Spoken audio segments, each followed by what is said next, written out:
Partai Amanat Nasional Kota Makassar belum akan mendaftarkan bacaleknya ke KPU Kota Makassar. Ketua PAN Makassar, Hamzah Hamid, mengatakan penundaan dilakukan karena menunggu arahan dari DPP untuk pendaftaran bacaleknya secara serentak. Hamzah Hamid menambahkan pendaftaran bacalek serentak akan dilakukan pada 12 Mei mendatang. Ya, yang mendaftar di PAN ini ada sekitar lebih 60 orang. Ini sudah over kuota Pak pendaftar, tapi belum ada jadwal atau belum ke KPU untuk mendaftarkan bacalek, ini kenapa Pak? Rencana ini kan sementara penginputan daftar bacalek, terus rencana tanggal 12 itu pendaftaran.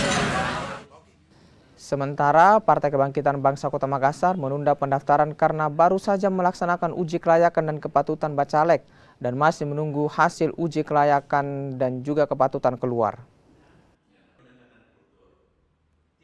Yang ikut UKK ini 62, 59 sudah selesai, 3 orang sementara menunggu giliran. Kalau ada lagi yang datang berarti lebih dari 62, berarti kurang lebih 120%. Kalau yang terdaftar di sistem, di aplikasi itu sudah 140%. Rata-rata karena 70 yang terdaftar. Ya nanti kita akan lihat lagi karena ternyata ada lagi dropping dari DPP. Ada satu bacalek yang dropping dari DPP yang belum mendaftar, jadi akan kita akomodasi itu karena mereka sudah mendaftar di DPP.